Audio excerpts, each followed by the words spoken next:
일단 우리는 앞에서 지난 챕터에서 뭘 봤냐면 흥성대원군의 국내 국외 정치 10년을 봤어요.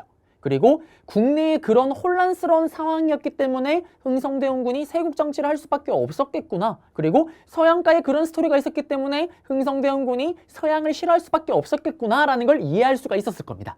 그러면 10년이 지나니까 어떤 일이 생기냐? 시험에 인물 문제로 단독으로 나오는 분이 계십니다. 바로 최익현 선생님. 이 최익현 선생님이 상소를 올립니다. 흥성대원군아, 꺼져라. 꺼져라. 시간이 10년이 지났다. 네가 네 아들 어리다고 대신 정치를 내지 시간이 10년이 지났다. 네 아들 고종 이제 20살이다. 홀로 정치할 나이가 됐다. 꺼지삼. 상소를 씁니다. 대박이죠. 팩트폭력이 팩트폭력.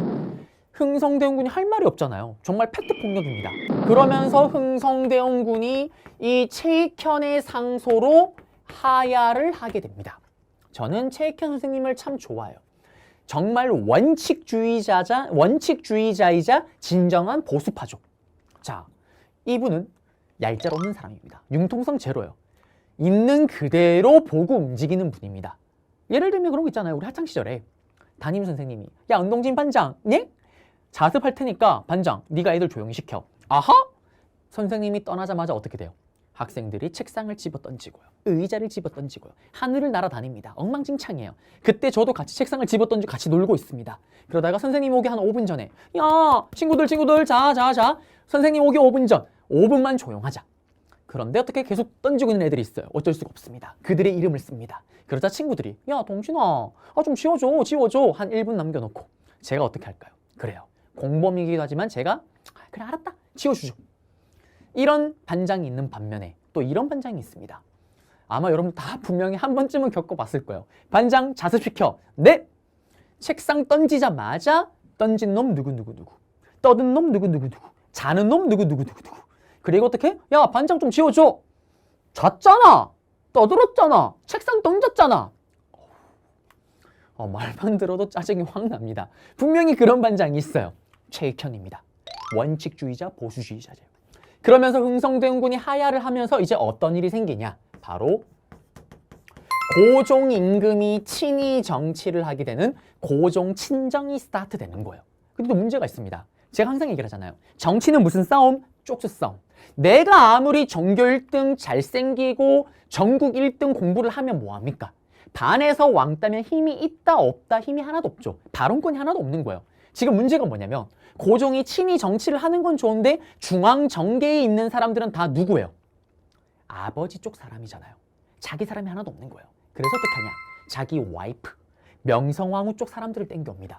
그러면서 이때 명성황후 쪽 사람들이 민씨 정권, 민씨 세력이 급부상을 하는 거예요. 이때 일본이 등장을 합니다. 호심탐탐 기회를 노리고 있던 일본. 자, 이때 일본이요.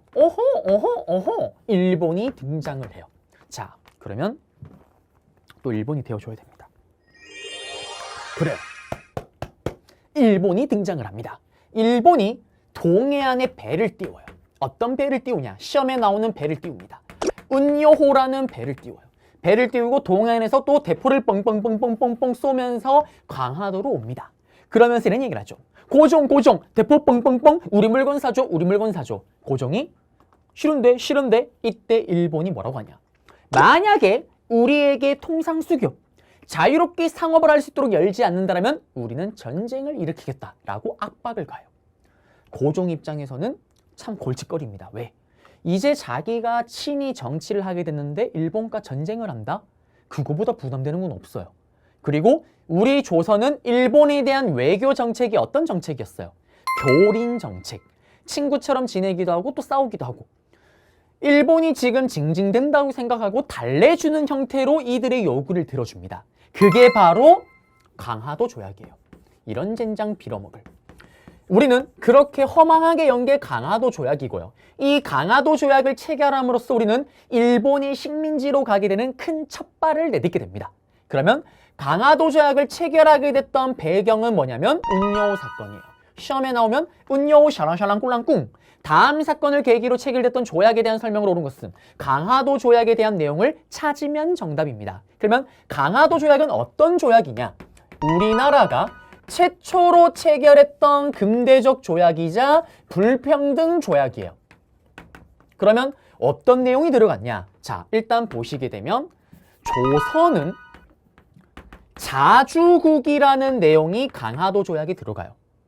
선생님, 이거는 좀 좋은 내용 아니에요? 우리나라가 자주국가라는데? 봐요. 일본의 입장에서는 조선을 먹어야 돼요. 근데 문제는 우리는 정신병자가 되었던 정묘호란 병자호란 이후에 청나라를 군주로 모시고 있잖아요. 그러니 일본의 입장에서는 지금 조선을 건드리는 거는 청나라를 건드리는 거예요. 그러면 그걸 떼놔야 될 거 아니에요. 그래서 조선을 자주국으로 얘기를 하고 청나라와 떼어놓고 조선을 먹으려고 했던 거예요. 그래서 이런 조항이 들어갑니다. 그 다음에 또 왜 불평등 조약이냐? 쥐들이 뭔데 우리의 바다를 마음대로 측량을 합니까? 해안을 마음대로 측량한다는 내용이 들어갑니다.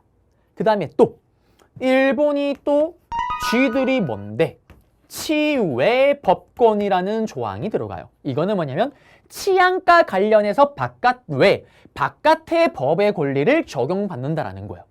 대표적인 불평등 조약의 내용입니다. 무슨 말이냐면 일본 애들이 우리나라에 들어와서 사고를 쳤어요. 그럼 어떻게 될까요? 당연히 조선의 법에 적용을 받아야 될 거 아니에요. 근데 조선의 법을 적용받는 게 아니라 일본의 법을 적용받는 거예요. 실제로 강화도 조약에 의해 국내로 들어왔던 일본 양아치 같은 놈들이 어떻게 사고를 다 쳐놓고 벌을 하나도 받질 않습니다. 불평등 조약의 가장 대표적인 내용이에요. 그 다음에 강화도 조약을 이렇게 한 이유가 뭐예요? 항구를 열어 제끼고 들어오려고 한 거잖아요. 우리는 강화도 조약과 동시에 3개의 항구를 열어요. 가장 먼저 부산이라는 항구를 엽니다. 그리고 부산의 추후에 2개의 항구를 연다라고 얘기를 하는데 부산을 연 이유는 일본이 물건을 가지고는 경제적인 목적이고요. 추후에 어디를 여냐? 원산이라는 곳을 열고 추후에는 인천을 엽니다. 원산을 열었던 이유는 어디냐면 왜 그러냐면 원산이 여기예요. 기억나세요? 러시아가 지금 여기 연해주 블라디보스토크에 있었잖아요. 러시아가 내려오는 걸 막기 위한 군사적인 목적입니다. 그 다음에 왜 인천을 열라고 얘기를 했을까요? 수도권에 사시는 분들은 아실 거예요. 서울에서 지하철을 타면 인천까지 1시간이면 끊습니다. 인천도 마찬가지고요. 인천을 연다라는 거는 만약에 조선이 자기들 원하는 대로 말을 안 들으면 극단적인 방법으로 나갈 때 인천에 군대를 투입해서 서울로 진격하겠다라는 정치적인 압박용입니다. 그래서 나중에 결국 원산과 인천을 우리는 열게 되는 거예요.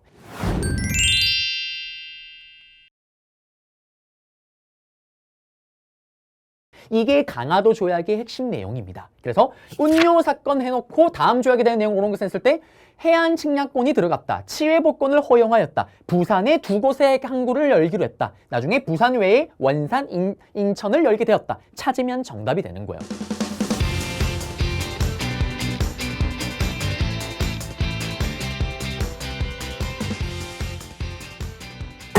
에듀윌